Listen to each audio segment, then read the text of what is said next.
The Golden Joystick Awards winners announced, Final Fantasy VII Rebirth won't be receiving expansions or DLC, and S.T.A.L.K.E.R 2 enjoy big Steam launch despite its rough edges. All of that on the TripleJump Gaming News. Well, hello everyone. Welcome to Friday. Welcome to Friday. A few things have happened. We're in awards season, like the beginning of awards season now. Yep. We're seeing our first Game of the Year's trundle in. So should we start with the Golden Joystick Awards, which have recently happened? Was it last night? Yeah, it literally happened yesterday, I believe, and the winners are available now. I don't know how the categories were put together in terms of nominations. I imagine it's a usual sort of critics put them together or a panel put them together, but it's a public vote, so that's worth bearing in mind. Yeah. We've got various categories here. Yes. There are additional categories that we have not included that you can find elsewhere online, but I feel like the most important ones You just went for the key ones. are here. Yeah. Best audio design. Astrobot got it. Best soundtrack. Final Fantasy VII Rebirth. Best storytelling. Also Final Fantasy VII Rebirth. Is it? Best multiplayer game. Helldivers 2. Best visual design. Black Myth Wukong. Best indie game. Balatro. Studio of the Year. Team Asobi, who did Astrobot. Best lead performer. Cody Christian, who played Cloud in Final Fantasy VII Rebirth. Best supporting performer. Brianna White, who played Aerith in Final Fantasy VII Rebirth. Yep, we'll talk about all this in a second. Breakthrough Award. Balatro. This was the critics' choice, I should add. PC Game of the Year. Satisfactory. Console Game of the Year. Helldivers 2. Most Wanted Game. GTA 6. Most Wanted, I get it. Critics' Choice Award. Helldivers 2. Best Game Expansion, Hey, the Game Awards. Jeff. Elden Ring Shadow of the Erd Tree. Best Early Access Game. Lethal Company. Best Game Adaptation. Fallout. And Ultimate Game of the Year. Black Myth Wukong. So a big night for Final Fantasy VII. It does ultimately, you have to be nominated in the first place. Not saying it doesn't deserve these awards. Obviously, all of these winners are very deserving. Teams work very hard. Nice to have a trophy in the cabinet. However, when it becomes a public vote, it does become a popularity contest. Yes. And best storytelling, I like Final Fantasy VII an awful lot. Some would even say it's my favourite game, me included. The Rebirth, though, I felt like the storytelling was kind of confusing and a bit all over the place. But I also can't think of another game that's come out this year where I've been that compelled by the story. Concord. The story of Concord. Not Concord's story, but the story behind of Concord. Yeah. That's pretty compelling. That is pretty compelling, but I don't think it counts as a game, More of a movie. It was more fun, though. Or a car crash. Yeah, I suppose Yeah. so. You love watching Best car crashes. Team Asobi and Astrobot also did pretty well. It's nice to see that, getting some nods. Helldivers 2, which is weirdly, as we've discussed, absent from the Game of the Year nomination for the Game Awards, which I feel is a bit odd. I don't think it's even in as many categories. I think it's only in multiplayer game for the Game of the Year. The TGAs. So, yeah, I mean, I'm most interested. I think it's most interesting that Black Myth Wukong won Ultimate Game of the Year. Yes. Now, we talk about this in the podcast, which you can find tomorrow on TripleJump.podcast. Yes. And we were saying that you thought that Black Myth Wukong will run away with it at the TGAs. I did. In terms of Game of the Year.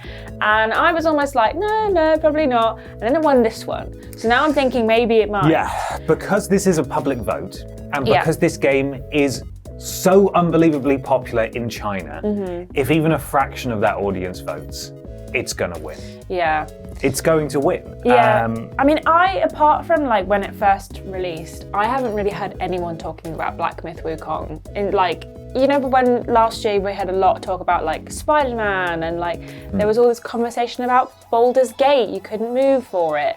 Whereas Black Myth Wukong is, like you say, massive in China. And I'm not saying it's not massive over the rest of the world either, but it's just not something that I hear people talk about very much. You're absolutely right in that I think this game has made lots of headlines and has been in the public gaming consciousness because of the amount of people who are playing it, who are in China, the vast majority. As you say, it has a sizable audience in the West, but I would imagine that the audience that enjoys it in the West is dwarfed by most other games that were nominated for Game of the Year.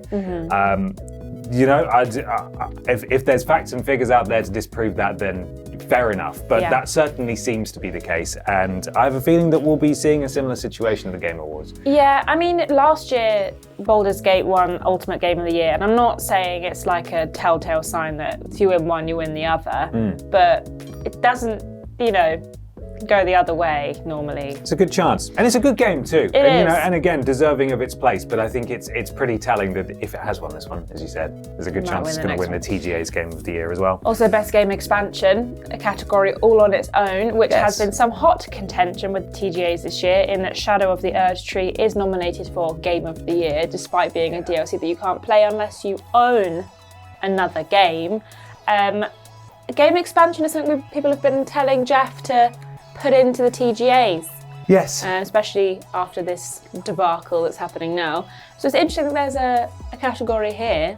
I wonder what else was nominated. I mean, I can't think of many other DLC expansions, but, we were saying on the podcast, TripleJump Podcast, that, there's lots to kind of stick in there that are expansions rather than necessarily DLC. There's so many ways they could go about it. It's weird that it's nominated for Game of the Year at the TGAs, but as you said, tune into the podcast tomorrow where we talk about that in way more detail and go into that. But congratulations to all of the winners. Yes. Well deserved. And roll on the TGAs, which I think honestly are a little less prestigious. They just have more money behind them. Yes. Yeah. Moving on to the next story, Final Fantasy VII Rebirth won't be receiving expansions or DLC. I guess they won't be up for that category next year then. No Game of the Year. You can't win it for a second time. Can't win it a second time.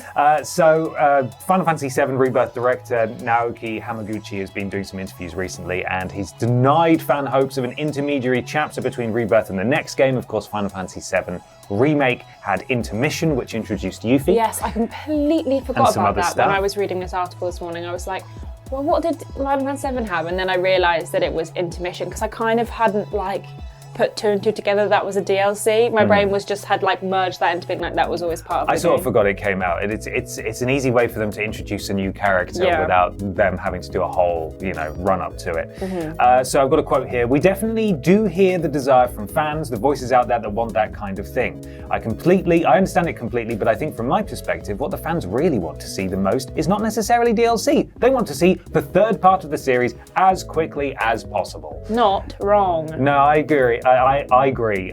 Bearing in mind that we've known about Final Fantasy VII Remake since 2015, and then it finally came out in 2020, and then 2024 was part 2. It's going to be the better part of a decade from announcement to completion of the game at this point. So yes, get it out as soon as possible. But that wasn't the only thing he talked about in this interview. No, he also talked about the game's ending. No spoilers. We're not going to spoil it, because I only found out what happened last year, which was really sad for me. But he referred to it as a trap, which I thought was a very interesting way of referring to it. And he's talking about the ending of the Rebirth, Rebirth, not the ending of the original game. Yeah. So then he says, with the original game, I was just a fan. I played the game when I was younger, and I've got my perspective on that scene as just a single fan. I felt if I made a decision it had to go in this direction, we have to do it this way. That would very much make it a fan-driven thing. Maybe make it more like fan service. I kind of want to avoid doing that. The important thing is that players will wonder whether it's going to change or not. So if it was all exactly as it was in the original storyline, you'd know exactly what was coming. There'd be no anticipation, there'd be no excitement. People who played the game, they'd know exactly what was coming next. It wouldn't really be a fun experience. It might be nostalgic, but it wouldn't be a fun experience. Again, I respect what he's saying, because he doesn't want to do just direct fan service. He doesn't want to do just a straight remake, which they've made we've known clear about a couple for a of while times. in terms of their opinion with that. Going into Rebirth, I was quite excited to see how they would interpret that event. And this is part of what I was talking about when it won Best Story at the Golden Joysticks, is that actually I thought how they executed it was kind of confusing. And a bit of a mess, and I wasn't a huge fan. Not necessarily of how it deviates or stays the same as the original or from the original, but just how it was presented. So while I understand where he's coming from, and all the power to him, the original game will always exist, and I'll always replay that forever and enjoy it. and this can be its own spin on things. I just hope it's presented in a way that's a little less convoluted and weird. Yeah, I mean, I have never played the original game, but I was confused regarding the ending of Rebirth and a few bits in the ending of Remake as well, and had to have them either explain to me or go out of my way to find out what was happening. Yeah. But the one thing that I think is really interesting, and I don't necessarily know if I agree with, is that it wouldn't be a fun experience to play a remake of a game you already know how to play. I think it would be pretty fun. I feel like with this kind of game, the story is obviously like super important to Final Fantasy VII, but an entire upgrade of new gameplay and a new art style and everything is still going to be a fun experience, even if they kept the whole thing exactly the same. I don't necessarily agree that if you play something again, it makes it a less fun experience. Yeah. But, you know, I'm excited to see where they go with it when it finally releases in 2028 or whenever it comes out.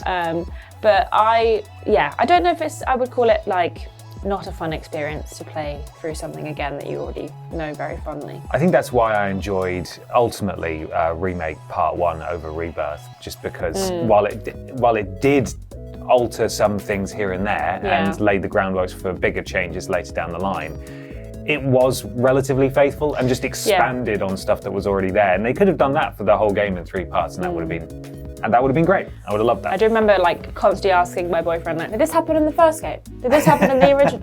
Was this part of the original? You need an advanced Final Fantasy VII degree to understand what's going on. Absolutely. And the last thing that we want to talk about today is S.T.A.L.K.E.R 2, which came out this week, has had a very big Steam launch, despite kind of being roughly, not criticised, but having issues when it came to the reviewers, calling it having some rough edges. But like I say, it's been an absolutely massive launch, and they've done really well, which is lovely to see. GSC Game World, who developed the game, said it's incredibly proud of its love letter to Ukraine and saying that its work on the game is far from complete. They've talked about adding in various like hot fixes and updates as we go through to make sure the game is working at peak performance. There was a day one patch though, which has fixed a lot of the problems that reviewers have. Yeah, so this is the thing, been the conversation about it, is that the review copy that reviewers have had access to was filled with a lot of bugs. It was very rough around the edges. And so they've all written their reviews. And then there's a day one patch that reverses, I think, a lot of the criticism. And so a lot of reviewers are now having to come out publicly and almost defend their reviews, where it's like, well, you know, it's kind of out of our hands here because we were reviewing what we were given. But regardless, it still sounds like there are some improvements that could be made. And the studio themselves has an awful lot of goodwill on their side. The fact that they were impacted by the Russian invasion of Ukraine and they had to partially relocate their offices. It's been a very long development cycle. And the fact it's even released at all is a bit of a miracle. And it's not like, the reviews aren't bad. It was sitting at 74 on PC and 81 on Xbox Series X. So it's not like, it's not had like 40 and 50 review scores. It's pretty good still, but obviously they want to work on making it better. However, it did have a concurrent player count on Steam of 113,587. So pretty well done. Plus it's also on Xbox and on Game Pass, so we may have seen even more numbers if we could get those stats. People are excited. People want to see it do well, and their tweet that they put out acknowledging the issues that they've had and their pledge to fix it and continue working on it. They've got a roadmap and so on and so forth. I think I saw it had like 29,000 likes. So clearly they've got the player base in their corner, and that day one patch made a big difference. But it did open up a whole debate about what's the best way to go about reviewing games that are then potentially going to be fundamentally different on release. I mean, more often than not nowadays, you see a day one patch launching with the game. So I wonder how often those review copies also include that day one patch. But it is an interesting like conversation to have regarding whether games should be reviewed ahead of time, despite the fact that they are going to be updated that week, if not the day of. But you also can't launch a bunch of reviews from the day of release, because suddenly everyone who bought it on release doesn't know it's a bad game until a week later when people have had time to play it. Yeah, it's a tough situation. I'm not really sure what the perfect solution is there, but regardless, they're going to continue working on it. People are enjoying it. I think that when we were talking about it upstairs, James said that some of the reaction is just, well, that's what a Stalker game is like. That's what the audience is used to. But you know, the reviews are decent. Yeah. People are keen, and they're committed to fixing it. And all the best to them, Slava Ukraini, etc., etc. And I believe thus brings the news That is it. to a close. Thank you so much for joining us on all the news videos this week. We'll be back next week. Make sure you follow us on our relevant social media platforms where we post daily gaming news, and go subscribe to the podcast where we talk about these issues and more in more detail. And why not join us on Saturday for SMTJ Live if you're feeling frisky tomorrow morning at 11 a.m. GMT. You want a crazy morning of like weird skits and live action silliness? Come along, join us on YouTube Live. We will see you then, but until then, enjoy the rest of your Friday and happy weekend to all of you. Bye. Bye.